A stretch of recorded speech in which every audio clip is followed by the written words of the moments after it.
Victor. Could you tell me more about Data for Good and how you guys support this movement towards a data-driven world? Sure. I mean, I've started to allude to it, but let's dive in. Other nonprofits. And it's very much a Canadian organization, really only works with Canadian nonprofits and NGOs. Its ethos is really about the aid of nonprofits and NGOs, because if you are somehow governmental, so like NGO being non-governmental, obviously, if the government is supporting you, like if you're a ministry or even like an arm of ministry, there's money there.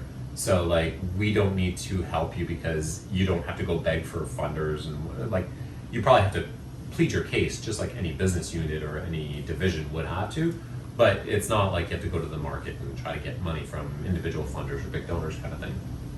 So Data for Good was born to help these nonprofits be exposed to the world of data. As we were saying, you know, there's often a lack of innovation and lack of data use in these nonprofits.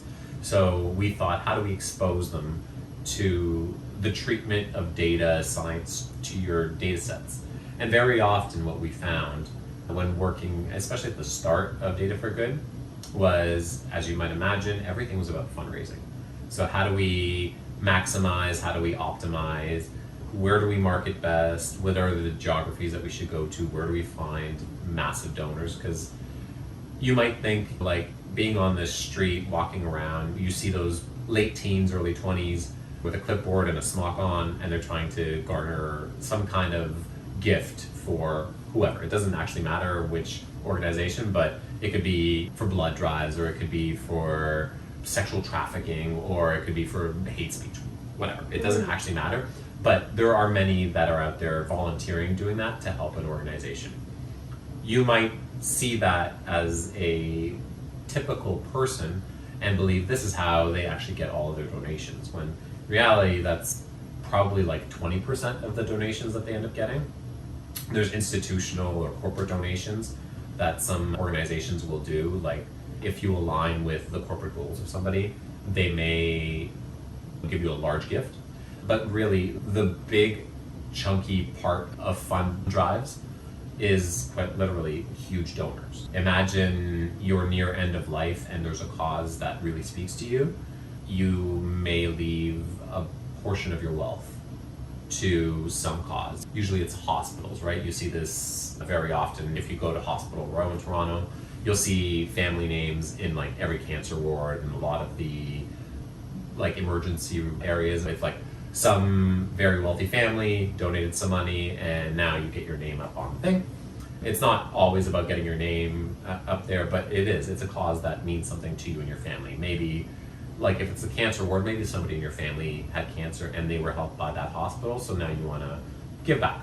And of course, those are huge. It's like in sales, chasing a whale. So those are huge boons for a nonprofit, and they can often be like the float for several years.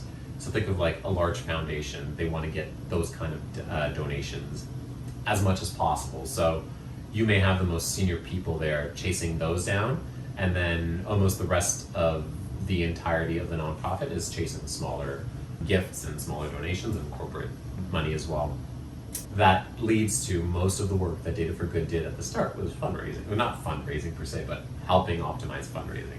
Very cool. So it's kind of cool, but it's like rinse and repeat, rinse and repeat, rinse and repeat. So it caused for a little bit of fatigue amongst the volunteers, and there were several of them were wondering, well, okay, it's cool that we're helping with this, but like what else?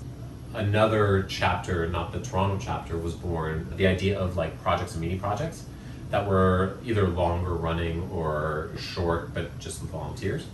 And those projects have worked really well. So you sort of interface with a nonprofit or charity, you get their data set, and you sort of step in almost like a McKinsey or like a Bain would. It's almost like management consultant, except that you're doing it super part-time. So that's the understanding. It's like, yeah, we're gonna get you guys really great results, but you're paying zero. So it's going to take us 6 months to do what McKinsey might do in a week. I mean, it's a pretty fair exchange at that point. Like our volunteers who go along in that ride for the 6 months, They gain amazing experience. They're very often shown to the nonprofit, and if the nonprofit has the budget and can be convinced to, some of these people actually make their way into the nonprofit as either contractors or staff. But like, the reality is that the nonprofit's getting massive value for free. Like, a McKinsey 1 week engagement will be very easily several $100,000. We take a lot longer because we're doing it slowly and part-time, and very often we're teaching along the way to our volunteers, but we get very similar results to one of those massive engagements. I mean, people love that. And very recently, what we've seen is some of our chapters, because there is such a huge demand for what we do. It's like Data for Good is a marketplace where nonprofits and NGOs come to us with projects, problems, data, and volunteers come to us and say, we'd love to have access to all these things. So we're kind of like a middleman or a broker in a sense. Sometimes in certain chapters that are pretty active, you get a bit of a bottleneck on one side or the other. And the ones that have a bottleneck with too much work or too much have thought, well, why don't we get the volunteers, like we find a few very keen volunteers who could manage a project, and we make a mini project where it's volunteer leading volunteers, and then they present to our team, so our chapter team, and then all of that gets packaged up and presented to the nonprofit. So that then gives us, I guess, a manner of scale and a manner of doing more work without having to have a massive team by any means at any specific location. So there's 3 models. There's the big project, which long-term, kind of McKinsey-esque, or Bain or whatever. There's the mini projects that the volunteers run and help us with, and then they present to us. And then there's the way that we really started, which is datathons, which are akin to like the Valley's hackathons. So everybody kind of like shows up, at least prior to COVID, it was everybody shows up in one location. They go either 72 hours or 48 hours or the full day, depending on the chapter. Wow.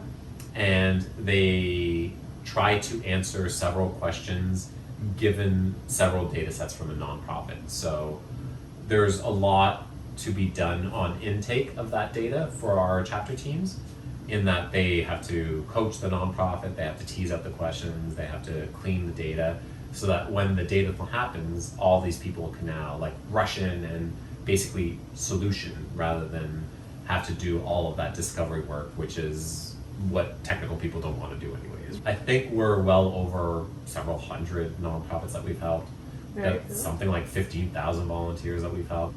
And the reason we're talking about it so much is 1000 ml and Data for Good have done work together. So there's a nice partnership there as well.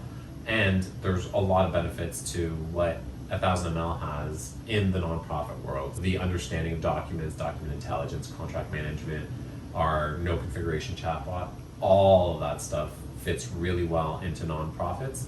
And of course we have pricing specific to nonprofits. So we love to help them as much as possible.